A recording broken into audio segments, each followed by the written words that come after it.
रियाजी class 9 unit 2 lesson 8 common logarithms आम logarithm आवां जो रियाजी जो उस्ताद राशिद अली सिंध ऑनलाइन स्कूल में अवां खे भलीकार बारो पोइ लेक्चर में असां मश्क 2.2 के सॉल्व करे आया हुआसीं। हिन लेक्चर में असां टाइप्स ऑफ लॉगरिथम्स यानी लॉगरिथम जा क़िस्म पढ़ंदासीं। There are two main types of logarithms logarithm जा ॿ मुख्य क़िस्म हूंदा आहिनि। हाणे जेको नंबर 1 आहे उहो आहे नेचुरल लॉगरिथम जंहिंखे कुदरती लॉगरिथम चयो वेंदो आहे ऐं ॿियो आहे कॉमन लॉगरिथम्स यानी आम लॉगरिथम। हाणे असां पहिरियां नेचुरल लॉगरिथम जे बारे में पढ़ंदासीं। नेचुरल लॉगरिथम्स यानी कुदरती logarithm. The logarithmic form with base e is called natural logarithm. हाणे हिन में इहा ॻाल्हि पियो करे त लॉगरिथम जी अहिड़ी सूरत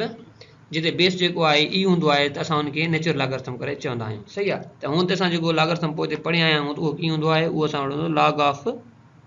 y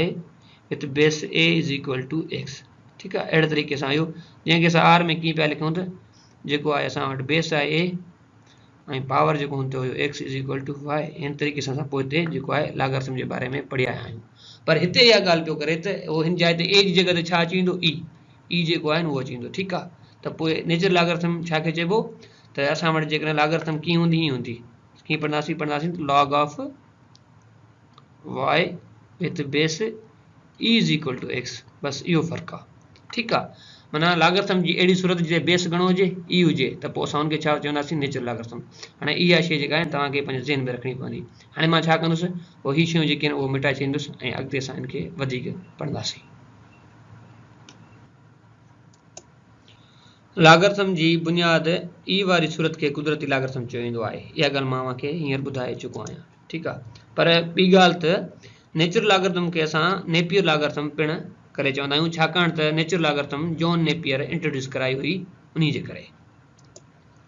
it is denoted by. हाणे मैथमेटिक्स में इन खे हिन तरीक़े सां ज़ाहिर कयो वेंदो आहे। मां इहा ॻाल्हि तव्हांखे पोइ हिते ॿुधाई त log of y with base e is equal to x. हाणे हिते में जेको ई आहे उहो छा आहे, ई असांजो बेस आहे, बुनियाद आहे। ठीक आहे, ऐं उन जी जेका वैल्यू आहे उहा कांस्टेंट हूंदी आहे। छाजे बराबरि आहे 2.71828 डॉट डॉट डॉट अहिड़े तरीक़े सां। ठीक आहे, हीअ कंहिंजी वैल्यू आहे ई ऐं इहो जेको ई आहे नी इनखे असां यूलर नंबर पिणु करे चवंदा आहियूं। ठीक आहे, y is given number, y गिवन अदद हूंदो ऐं एक्स जेको हूंदो उन खे असां लॉगरिथम करे चवंदासीं अहिड़े तरीक़े सां। उम्मीद तव्हांखे इहा ॻाल्हि सम्झ में आई हूंदी। ॿारो हाणे असां वटि आहे कॉमन लॉगरिथम्स यानी आम logarithm. Common logarithms have base 10. It is also named as artificial logarithms or Briggs logarithms। Logarithm जो अहिड़ो क़िस्म जंहिंजो जेको बेस आहे 10 हुजे त असां उनखे छा चवंदा आहियूं, आम लॉगरिथम यानी कॉमन लॉगरिथम्स। पोइ हिते असां इहो पढ़ी आयासीं त अगरि बेस जेको ई हुजे त उनखे असां नेचुरल लॉगरिथम करे चवंदा आहियूं। ठीक, हाणे असां वटि कॉमन लॉगरिथम जा जेके आहिनि ॿ ॿिया नाला आहिनि।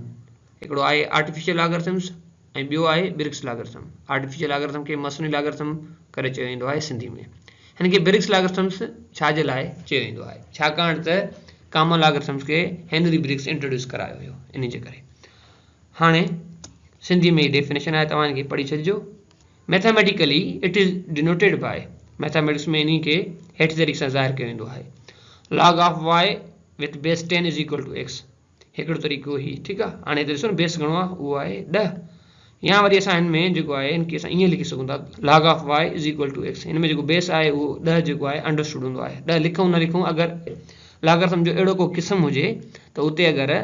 जेको बेस न हूंदो त असां उनखे सम्झंदासीं इहो कॉमन लॉगरिथम आहे ऐं असां उते बेस 10 कंसिडर कंदासीं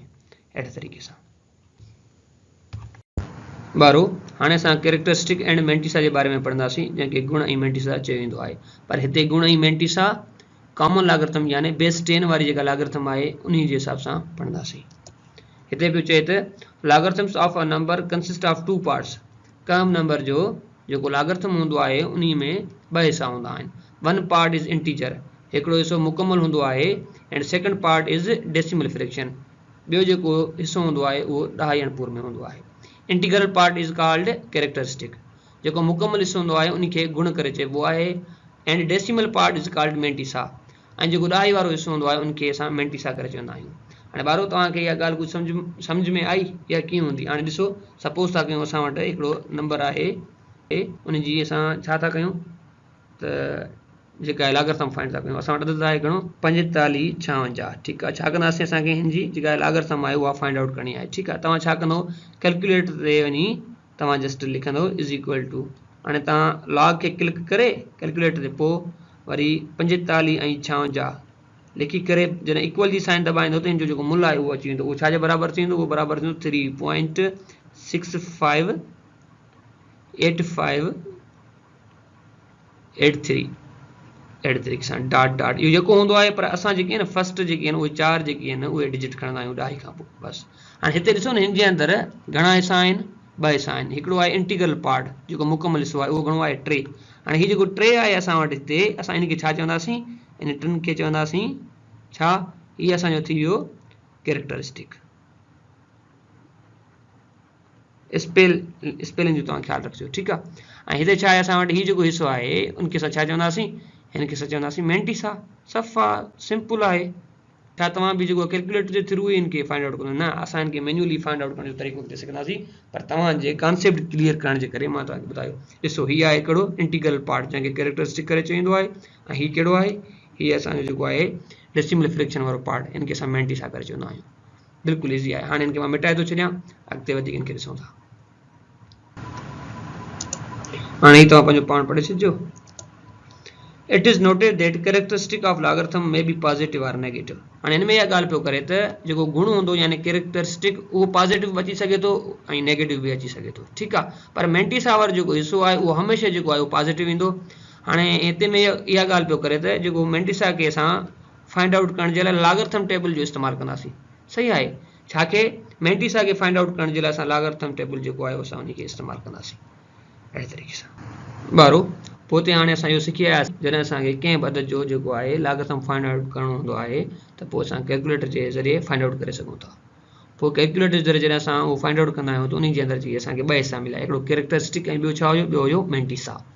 हाणे जेकॾहिं असांखे जेकॾहिं को मैन्युअली असांखे चए त पोइ असां उहो कीअं फाइंड आउट कंदासीं हाणे मैन्युअली कहिड़े तरीक़े सां जो कैरेक्टरिस्टिक फाइंड आउट कबो आहे हाणे असां उहो सिखंदासीं ठीकु आहे हाणे जेको असांखे गिवन अदद हूंदो त असां सभ खां अवल छा कंदासीं उनखे साइंटिफिक नोटेशन में लिखंदासीं ठीकु आहे पोइ छा थींदो त जेको बेस आहे 10 बेस 10 जे मथां जेको पावर हूंदो चाहे उहो पॉजिटिव हुजे चाहे उहो नेगेटिव हुजे त पोइ असां उनखे चवंदासीं उहो आहे कैरेक्टरिस्टिक बाक़ी जेको मैंटिसा हूंदो आहे उन जे लाइ असां लागरथम वारो जेको टेबल आहे उनखे इस्तेमालु कंदा आहियूं ऐं उहो असां अॻिते हली करे इन जे बारे में पढ़ंदासीं हाणे अचो त मेथड ऑफ फाइंडिंग कैरेक्टरिस्टिक कहिड़े तरीक़े सां कैरेक्टरिस्टिक खे फाइंड आउट कबो आहे हाणे इहो असां प्रैक्टिकली सिखूं था हाणे असां वटि कुझु हिते सम गिवन आहिनि इहे 6 सम आहिनि इन्हनि जो जेको कैरेक्टरिस्टिक आहे इन जो फाइंड आउट कंदासीं त पोइ असांखे इहो क्लियर थी वेंदो त कहिड़े तरीक़े सां असां छा कंदा आहियूं गुण खे फाइंड आउट कंदा आहियूं त पहिरियां मां हिन टेबल वारे तरीक़े सां हलंदुसि ठीकु आहे हिते असां वटि थी वेंदा नंबर पोइ असां हिन नंबर खे छा कंदासीं त साइंटिफिक नोटेशन में लिखंदासीं साइंटिफिक नोटेशन में तंहिंखां पोइ जेको थी वेंदो असां वटि कैरेक्टरिस्टिक ठीकु आहे त पोइ हिते छा थींदो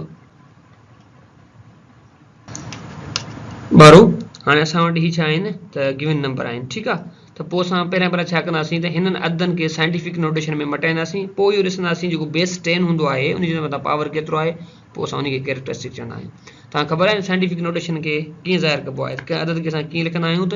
चए थो त a into 10 power n ठीकु आहे a जेको आहे हिते असां वटि छा हूंदो आहे उहो कोएफिशिएंट ईंदो आहे 10 जेको हिन जो बेस अथसि ऐं n छा आहे उहो हूंदो आहे पावर त पोइ हाणे असां छा कंदासीं त हिन a जी जेका वैल्यू हूंदी आहे उहा केतिरी हूंदी आहे उहा हमेशह 1 ऐं 10 जे विच ताईं ईंदी आहे ठीकु आहे त पोइ हाणे असां हिनखे पहिरियों जेको अदद आहे उहो हिनखे मटाईंदासीं साइंटिफिक नोटेशन में उहो छाजे बराबरि थी वेंदो इहो बराबरि थी वेंदो त 7.65 into 10 पावर घणो आयो 1 ठीकु आहे पॉजिटिव नेगेटिव आयो ठीकु आहे त हिते छा थींदो त -1 और 1 जे मथां घणो आयो 12 अहिड़े तरीक़े सां ॿियो जेको अदद आहे उहो असां वटि छा आहे उहो आहे त 0.04 त हिनखे असांखे छा करिणो आहे साइंटिफिक नोटेशन में मटिणो आहे ॿ प्लेसिस मूव कराइणी आहे हिते हीअ थींदो त 4.0 ठीकु आहे इंटू 10 पावर घणो -2 त हिन में जो कैरेक्टरिस्टिक घणो थियो -2 r में लिखंदासीं 2 जे मथां 12 सही आहे हाणे असां टियों छा आहे उहो आहे त 0.004 हिते जेको आहे ॾाई खे टे प्लेस मूव करिणो आहे त पोइ छाजे बराबरि थींदो इहो बराबरि थींदो त 4.567 इहे शयूं तव्हां पोइ हिते पढ़ी आया आहियो इंटू 10 पावर -3 हिते जेको कैरेक्टरिस्टिक बीठो -3 आर में छा हिते आर में थी वियो असां वटि 3 जे मथां बार सही आहे चोथों नंबर आहे उहो आहे 2.134 त हीउ जेको आहे हिते ए जी जेका वैल्यू आहे उहा बसि सही आहे हाणे हिते ॾाई खे असांखे मूव कोन कराइणो पवंदो ठीकु आहे पोइ हिनखे कीअं लिखंदासीं साॻियो लिखंदासीं त 2.134 इंटू 10 पावर 0 थींदो ठीकु आहे त कैरेक्टरिस्टिक घणो थियो 0 अहिड़े तरीक़े सां वारो हाणे पंजो जेको आहे उहो मां हिते मथे करे थो छॾियां कहिड़ी जाइ ते उहो हिन जॻह ते जेको पंजो आहे पंजो कहिड़ो आहे उहो आहे 3.56 त हिनखे जॾहिं मां साइंटिफिक नोटेशन में लिखंदुमि ॾाई खे जेको आहे लेफ्ट साइड मूव कराईंदुसि त पोइ छाजे बराबरि थींदो इहो बराबरि थींदो त 2.356 इंटू 10 पावर 1 हाणे हिते जेको कैरेक्टरिस्टिक सां छा बीठो इहो बीठो प्लस जो 1 ठीकु आहे हाणे जेको असां वटि काउं नंबर हिसाब आहे आख़िरी 6 उहो घणो आहे त 3456 त इनखे छा करिणो आहे साइंटिफिक नोटेशन में लिखिणो आहे त हिते जेको ॾाई किथे रखंदासीं ॾाई हिते पहिला आख़िर में उहो हिते पियल अथसि न आख़िर में त हिते लेफ्ट साइड 3 पॉइंट जेको आहे 3 प्लेसिस जेको आहे उनखे असां मूव कराईंदासीं त हीउ छाजे बराबरि थींदो इहो बराबरि थींदो त 3.456 इंटू 10 पावर छा थियो 3 त हिते कैरेक्टरिस्टिक छाजे बराबरि थी वियो 3 अहिड़े तरीक़े सां ॿारो हींअर उमेदु आहे त तव्हां कैरेक्टरिस्टिक खे फाइंड आउट करणु सिखी विया हूंदो सभु खां पहिरियों असां छा था कयूं गिवन अदद खे साइंटिफिक नोटेशन में मटायूं पिया पोइ जेको आहे 10 जे मथां जेको पावर हूंदो चाहे पॉजिटिव हुजे चाहे नेगेटिव उनखे असां छा कंदासीं उनखे असां चवंदासीं गुण पर तव्हांखे इहा ॻाल्हि यादि रखणी पवंदी त जेकॾहिं असां वटि को अदद आहे उहो हिक खां नंढो हूंदो त उनजो जेको कैरेक्टरिस्टिक नेगेटिव ईंदो जेको हिक खां वॾो हूंदो उनजो जेको कैरेक्टरिस्टिक आहे उहो पॉजिटिव ईंदो ठीकु आहे हाणे तव्हांजो जेको गुण आहे उहो पॉजिटिव बि अची सघे थो नेगेटिव बि अची सघे थो इहा शइ तव्हांखे यादि रखणी पवंदी ॿारो हाणे पोइ जेकी असां 6 प्रॉब्लम हल कया असां हुन मां छा सिखियोसीं असां हुन मां इहो सिखियो त जेको अदद आहे उहो हिक खां वॾो हूंदो त उनजो जेको गुण यानी कैरेक्टरिस्टिक हूंदो उहो हमेशह नॉन नेगेटिव इंटीजर ईंदो यानी पॉजिटिव नंबर हूंदो सही आहे ऐं अगरि जेकॾहिं को अदद आहे उनजो जेको गुण आहे उहो नेगेटिव ईंदो कॾहिं जेकॾहिं उहो अदद जेको आहे उहो हिक खां नंढो हूंदो अहिड़े तरीक़े सां हाणे इहे शयूं जेके आहिनि असां पोइ हिते सिखी वरितियूं हुयूंसीं ठीकु आहे हाणे इहे शयूं असां पोइ हिते सिखी आया आहियूं हाणे हिते छा पियो चए त negative characteristic can be written in हाणे जेको आहे नेगेटिव कैरेक्टरिस्टिक खे ॿिनि तरीक़े सां लिखी सघिजे थो हिकिड़ो त इहो आहे -3 -2 -1 ऐं ॿियो वरी कीअं त असां 3 जे मथां बार ॾींदासीं त पोइ सम्झंदासीं त जेको कैरेक्टरिस्टिक आहे उहो नेगेटिव आहे त 2 जे मथां ॾिसो बार आहे 1 अहिड़े तरीक़े सां इन्हनि साॻियनि खे मां हिन तरीक़े सां लिखी छॾियो आहे रेस्पेक्टिवली अहिड़े तरीक़े सां सभिनी खे ॿारो असांजो अॼु जो सबक़ हिते पूरो थियो वरी मिलंदासीं नए सबक़ में तेसीं ताईं अलविदा।